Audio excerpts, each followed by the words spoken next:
नमस्कार मेरे प्यारे बच्चों। PNS memorial school online classes में मैं पूजा सिंह आपका हार्दिक स्वागत करती हूँ। बच्चों, अभी हमारा चल रहा है अध्याय 2 ममता, जो जयशंकर प्रसाद जी द्वारा लिखा हुआ है। जयशंकर प्रसाद जी जो हमारे हिंदी साहित्य के महान कवि, नाटककार, कहानीकार एवं निबंधकार श्री जयशंकर प्रसाद जी का जन्म 1889 ईस्वी में वाराणसी के प्रसिद्ध जो सुंगनी साहू परिवार में हुआ था। इनके पिता बाबू देवी प्रसाद काशी के प्रतिष्ठित और प्रतिष्ठित और धनाढ्य व्यक्ति थे। इनकी प्रारंभिक शिक्षा कहाँ पर हुई थी? घर पर ही हुई थी और स्वाध्याय से ही इन्होंने अंग्रेजी, संस्कृत, उर्दू और फारसी का श्रेष्ठ ज्ञान प्राप्त किया था। साथ ही ये वेद, पुराण, इतिहास, दर्शन आदि का भी गहन अध्ययन इन्होंने किया था। माता पिता तथा बड़े भाई की मृत्यु हो जाने पर इन्होंने व्यवसाय और परिवार का उत्तरदायित्व तो संभाला ही था। युवावस्था के पूर्व ही भाभी और एक के बाद दूसरी पत्नी की मृत्यु से इनके ऊपर विपत्तियों का पहाड़ ही टूट पड़ा। फलतः वैभव के पालने में झूलता हुआ इनका परिवार ऋण के बोझ से दब गया। इनको विषम परिस्थितियों से जीवन भर संघर्ष करना पड़ा, लेकिन इन्होंने कभी हार नहीं मानी और निरंतर साहित्य सेवा में जयशंकर प्रसाद जी लगे रहे। क्रमशः प्रसाद जी का शरीर चिंताओं से जर्जर होता गया और अंततः ये क्षय रोग से ग्रसित हो गए और 14 नवंबर 1937 ईस्वी को केवल कितने आयु में इनकी मृत्यु हो गई, ये आप लोग बताओगे। कितने साल ये जिंदा रहे, ठीक ना। और इन्होंने ना बहुत सारी कृतियां लिखी, नाटक लिखे हैं। स्कंदगुप्त, अजातशत्रु, चंद्रगुप्त, ध्रुव स्वामिनी, कामना, राजश्री, जन्मेजय का नाग यज्ञ, करुणालय, एक घूट, सज्जन, कल्याणी, परिणय, ऐसे बहुत सारे कहानी इनकी है। छाया, प्रतिध्वनि, आकाशदीप, इंद्रजाल, ठीक है। उपन्यास भी इन्होंने बहुत लिखा है, जो कंकाल, तितली, इरावती जो अपूर्ण है। लेकिन इन्होंने जो कामायनी लिखी, काव्य, महाकाव्य है। कामायनी क्या है? महाकाव्य है। तो ये श्रेष्ठ छायावादी महाकाव्य है, ठीक ना। तो अब इनकी पंक्तियां हम लोग पढ़ेंगे। जो कहानी है, हम लोग के क्लास 10th में तो ममता कहानी है जो इन्होंने लिखी है। उसमें ममता लड़की है जो ब्राह्मणी है, विधवा ब्राह्मणी, उसी की कहानी है और हुमायूं की कहानी है, ठीक। तो मैं ब्राह्मणी हूँ, मुझे तो अपने धर्म, अतिथि देव की उपासना का पालन करना चाहिए, परंतु यहाँ नहीं, सब विधर्मी दया के पात्र नहीं, परंतु यह दया तो नहीं, कर्तव्य करना है। वो सब सोच रही है, एक बार सोच रही है कि मेरा धर्म क्या कहता है, उसका पालन करूं। फिर सोच रही है विधर्मी जो है ये दया का पात्र है कि नहीं, दूसरे धर्म का है, आतताई है, ये क्या इस पे दया करूं। परंतु दया तो नहीं, कर्तव्य करना है, क्योंकि आतिथ्य हमारे हिंदू धर्म में क्या है, जो भी अतिथि है उसका सत्कार करना चाहिए। तब मुगल अपनी तलवार टेक कर उठ, अब धीरे धीरे जब जल पीने के बाद उसको थोड़ा सा राहत मिला, तो तलवार टेक कर खड़ा हुआ। कौन? हुमायूं। ममता ने कहा, क्या आश्चर्य है कि तुम भी छल करो, ठहरो, छल नहीं। उसके पिता के साथ छल ही हुआ था, उसको मार दिए थे। तो वो सोचती है कि अब ये भी छल करेगा, ये भी तलवार लेके आके अभी मार देगा। तो बोलता है नहीं, तब नहीं, स्त्री, जाता हूं। अब उसको लगता है कि यहाँ ठहरने नहीं देगी, तो बोलता है जाता हूं। तैमूर वंशधर स्त्री से छल करेगा? वो कहता है कि तैमूर का वंशधर हुमायूं था ना, तो तैमूर का वंशधर स्त्री से छल करेगा? जाता हूं, सब भाग्य का खेल है। अब वो जाने लगता है, लेकिन ममता उसको रुकने का, ठहरने के लिए जगह देती है और अपने वहां से हट जाती है। वो आगे की कहानी में है और आप लोग को कहानी का सारांश बताई भी हूँ। अब आप लोग प्रश्न उत्तर पे आ जाओ कि प्रस्तुत अवतरण के पाठ और लेखक का नाम। तो क्या लिख दोगे आप लोग कि प्रस्तुत गद्यावतरण हमारी पाठ्य पुस्तक हिंदी के गद्य खंड से संकलित ममता गद्य खंड में संकलित ममता नामक कहानी से अवतरित है। इसके लेखक छायावादी युग के प्रवर्तक श्री जयशंकर प्रसाद जी हैं। और रेखांकित अंशों की व्याख्या कर लो आप लोग कि ममता अपने मन में सोचती है कि मैं तो ब्राह्मणी हूं और सच्चा ब्राह्मण कभी अपने धर्म से विमुख नहीं होता। मुझे भी अपने अतिथि धर्म का पालन करना चाहिए, यानी इसको विश्राम करने की आज्ञा देनी चाहिए और इसको विश्राम करने की आज्ञा दे देनी चाहिए। अगले ही पल क्या उसके मन में विचार आता है? अगले ही पल उसके मन में विचार आता है कि यह तो धर्म भ्रष्ट मुगल है, मुगलों ने ही उसके पिता की हत्या की थी। यदि विधर्मी कोई और होता तो उसके प्रति दया दिखाकर उसे आश्रय दिया जा सकता था, लेकिन पितृहंता को तो कदापि आश्रय न देना चाहिए। तभी उसके अंतःकरण में फिर हलचल मचती है कि मैं तो इसके ऊपर कोई दया नहीं दिखाऊंगी, वरन अतिथि धर्म का पालन करके अपने कर्तव्य को ही निभाऊंगी। ठीक है, अब अगला प्रश्न क्या है कि छल नहीं, क्या आश्चर्य है कि तुम भी छल करो। वाक्य किसने कहा और क्यों? क्या आश्चर्य है कि तुम भी छल करो। वाक्य ममता ने मुगल हुमायूं से कहे, क्योंकि उसके पिता की हत्या भी विधर्मियों अर्थात मुगलों ने ही की थी। वह दोनों ही मुगल वंशियों में कोई भेद नहीं कर सकी। अब अगला प्रश्न क्या है आपका कि छल नहीं तब नहीं स्त्री जाता हूं। वाक्य किसने कहा और क्यों? तो छल नहीं तब नहीं स्त्री जाता हूं वाक्य मुगल हुमायूं ने ममता से कहे थे। हुमायूं तैमूर का वंशज था।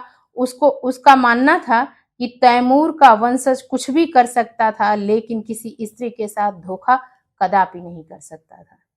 ठीक ना बच्चों, अब हम लोग अगली जो व्याख्या है उस पे चलते हैं। चौसा के मुगल पठान युद्ध को बहुत दिन बीत गए। ममता अब 70 वर्ष की वृद्धा है। वह अपनी झोपड़ी में एक दिन पड़ी थी। शीतकाल का प्रभात था। उसका जीर्ण कंकाल खांसी से गूंज रहा था।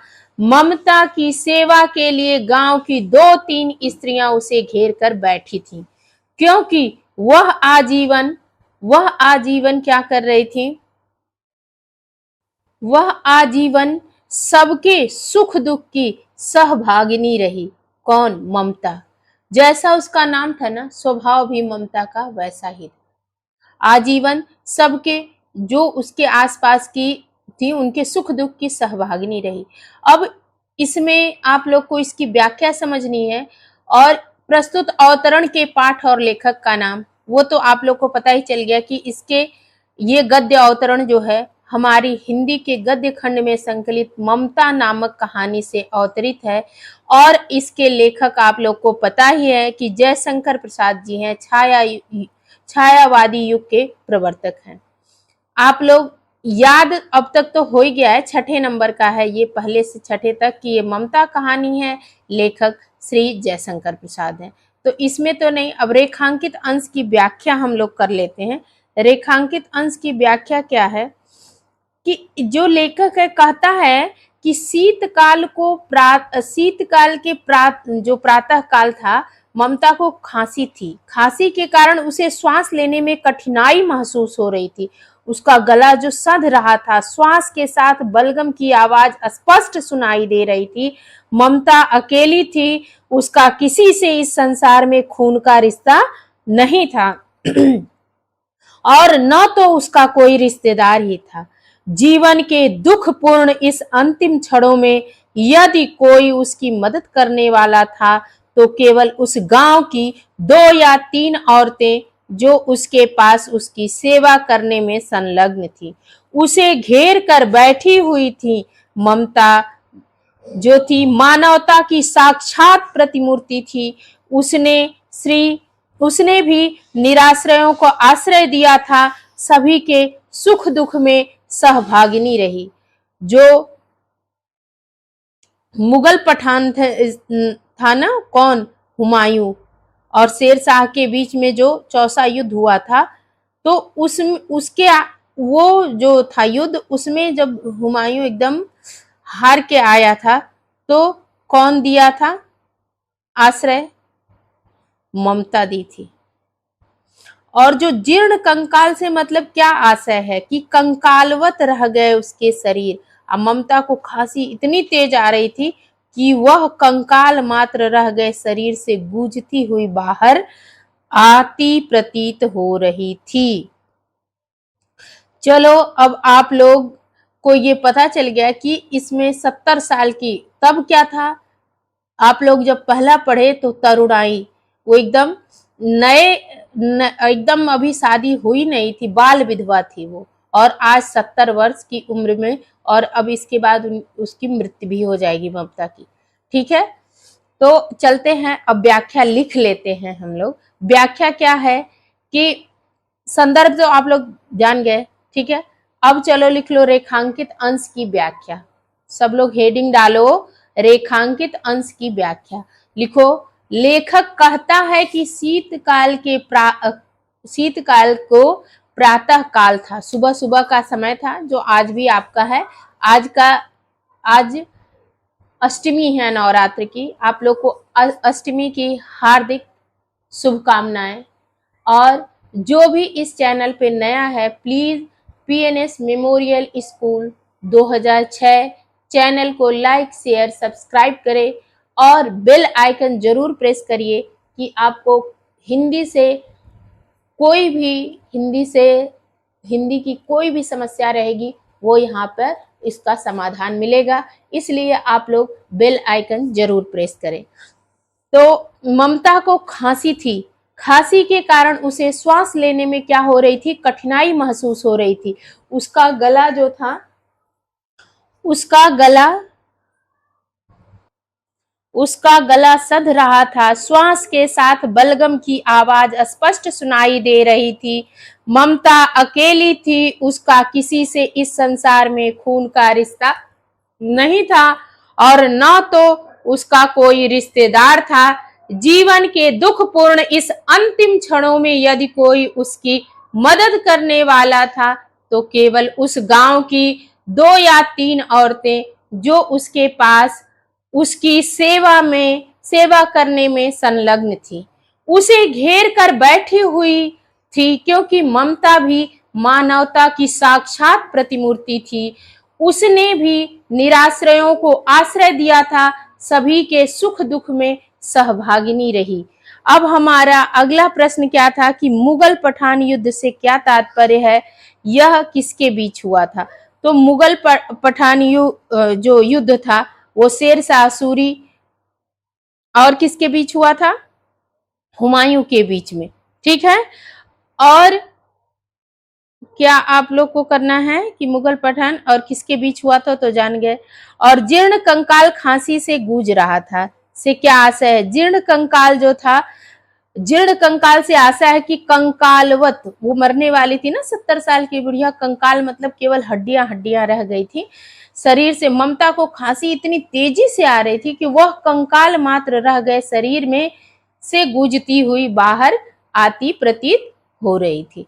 अब हमारा अगला क्या गद्य अवतरण है वो देख लेते हैं, जो आखिरी है इस अध्याय का। फिर हम लोग अध्याय 3 पे चलेंगे।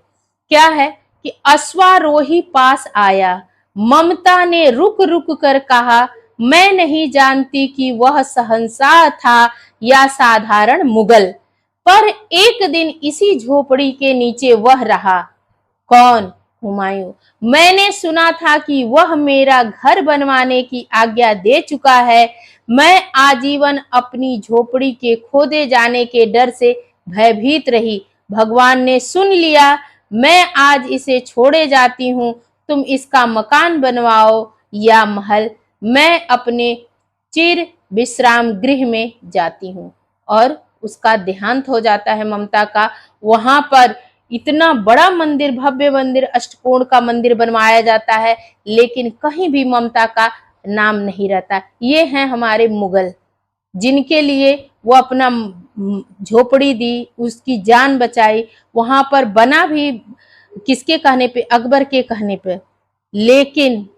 लेकिन मुगल तो मुगल ही थे, आप लोग को पता ही है। और वहां पे अष्टकोण का मंदिर बना, लेकिन ममता का कहीं भी नाम नहीं है। ठीक, तो अब ये प्रस्तुत अवतरण के पाठ और लेखक का नाम लिखना है, रेखांकित अंश की व्याख्या करनी है, शहंशाह शब्द किसके लिए प्रयोग किया गया है बताना है आप लोग को, चिर विश्राम गृह से आप लोग क्या जानते हैं, और वह यानी ममता आजीवन क्यों भयभीत रही, यह बताना है। देखो, अश्वारोही पास आया, ममता ने रुक कर क्या कहा कि यहाँ पर जयशंकर प्रसाद जी कहते हैं कि ममता ने अश्वारोही को बुलाकर उससे कहा कि उस व्यक्ति ने मेरे घर का नव निर्माण कराने का आदेश अपने एक अधीनस्थ को दिया था। जब वहां रुका था वो ना, तो ममता तो वहां से पीछे और पीछे खंडहर में जाके छुप गई कि हो सकता है ये मुगल मेरे साथ कुछ करे, कुछ भी कर सकता है, क्योंकि उसके पिता को तो सब मार दिए थे ना। तो वो इस डर से कि इस जो विधर्मी है इसका क्या भरोसा, तो वो छुप गए थे। लेकिन जब वहां से हुमायूं निकलने लगा तो बहुत ढूंढा और उसके आदमी ढूंढे, लेकिन नहीं मिली ममता। तो वो अपने अधीनस्थ कर्मचारियों से बोला कि यहाँ पर महल बनवा देना, वो लड़की तो मुझे नहीं मिली जिसका ये है, लेकिन तुम। तो उसके बाद आज 70 साल की जब हो गई है वो, तब आया हुआ है, वो भी अकबर भेजा है कि एक रात जहां शहंशाह यानी हुमायूं रुका था वहां का बनवाना है। ठीक, तो जब वो आता है, कौन, अश्वारोही, ठीक है, तो नव निर्माण कराने का आदेश अपने एक अधीनस्थ को दिया। मैं अपनी पूरी जिंदगी में इस भय से भयभीत रही कि कहीं मैं अपने इस मामूली घर से भी बेघर न हो जाऊं, लेकिन ईश्वर ने मेरी प्रार्थना सुन ली। ममता बहुत ही स्वावलंबी थी, वो नहीं चाहती थी कि ये महल बने, ये मकान बने। वो तो अपनी उसी किसमें, जो कुटिया थी, झोपड़ी थी, उसमें ही रहना चाहती थी। और भगवान ने उसकी क्या हुई, ईश्वर ने मेरी प्रार्थना सुन ली। वो बोल रही है कि ईश्वर ने मेरी प्रार्थना सुन ली और मुझे मेरे जीवित रहते बेघर होने से बचा लिया भगवान ने मुझे। आज मैं इस घर को छोड़कर जा रही हूं, अर्थात अब मेरे जीवन का अंत समय आ गया। यानी अब वो चीर निद्रा, चीर विश्राम गृह जो है ना, कहाँ जाता है आदमी, किसी को नहीं पता। इस घर को छोड़कर जा रही हूं और मेरे जीवन का अंत समय निकट आ गया है। अब तुम यहाँ पर मकान बनवाओ अथवा महल, मुझे कोई चिंता नहीं, क्योंकि अब मैं अपने उस घर में जा रही हूं जहां मुझे अनंत काल तक विश्राम प्राप्त होगा। ठीक है, तो ये इसका मतलब है। और आप लोग आगे लिख लो, समझ लो कि क्या है। पहले तो आप लोग संदर्भ क्या लिख लोगे कि संदर्भ नहीं लिखना आप लोग को, ये प्रश्न है कि प्रस्तुत अवतरण के पाठ और लेखक, तो लिख लो नाम क्या है, ममता और श्री जयशंकर प्रसाद। और बहुत अच्छे से लिखना है तो लिखो प्रस्तुत गद्यावतरण हमारी पाठ्य पुस्तक हिंदी के गद्य खंड में संकलित ममता नामक कहानी से अवतरित है। इसके लेखक छायावादी युग के प्रवर्तक श्री जयशंकर प्रसाद जी हैं। और रेखांकित अंश की व्याख्या कर लो आप लोग कि वेट थोड़ा सा बड़ा हो गया, ममता, अब लिख लो कि श्री जयशंकर प्रसाद जी कहते हैं कि ममता ने अश्वारोही को बुलाकर उससे कहा कि उस व्यक्ति ने मेरे घर का नव निर्माण कराने का आदेश अपने एक अधीनस्थ को दिया था। मैं अपनी पूरी जिंदगी में इस भय से भयभीत रही कि कहीं मैं अपने इस मामूली घर से भी बेघर न हो जाऊं, लेकिन ईश्वर ने मेरी प्रार्थना सुन ली और मुझे जीवित रहते बेघर होने से बचा लिया। आज मैं इस घर को छोड़कर जा रही हूं, अर्थात अब मेरे जीवन का अंत समय निकट आ गया है। अब तुम यहाँ पर मकान बनवाओ अथवा महल, मुझे कोई चिंता नहीं है, क्योंकि अब मैं अपने उस घर में जा रही हूं जहां मुझे अनंत काल तक विश्राम प्राप्त होगा। अगला क्या है कि शहंशाह शब्द किसके लिए प्रयोग किया गया है? तो शहंशाह शब्द जो है शब्द मुगल सल्तनत के बाबर के पुत्र और अकबर के पिता हुमायूं के लिए प्रयोग किया गया है। किसके लिए? हुमायूं के लिए। और अगला प्रश्न क्या है आपका कि चिर विश्राम गृह से क्या आशय है? तो आप लोग लिख लो कि चिर विश्राम गृह से आशय ऐसे गृह से है जहां मनुष्य अनंत समय तक विश्राम कर सके, अथवा ऐसा गृह जिसका स्थायित्व अंतहीन समय तक बनी रहे और जिसमें व्यक्ति अंतहीन समय तक विश्राम भी कर सके। और तीसरा क्या है कि वह यानी ममता आजीवन क्यों भयभीत रही? तो ममता अपने जीवन पर्यंत अपनी झोपड़ी के खोदे जाने के भय से भयभीत रही, क्योंकि मुगल हुमायूं ने, जो मुगल था, उसके घर को बनवाने का आदेश दिया था। अब आप लोग का ये अध्याय समाप्त हो गया। इसमें कुछ व्याकरण और रचना बोध हैं, अगर आप लोग को नहीं आएगा तो मुझे कमेंट करके मुझसे पूछिएगा, तो मैं एक इसके लिए अलग से सेपरेट वीडियो बना दूंगी। ठीक है बच्चों, धन्यवाद।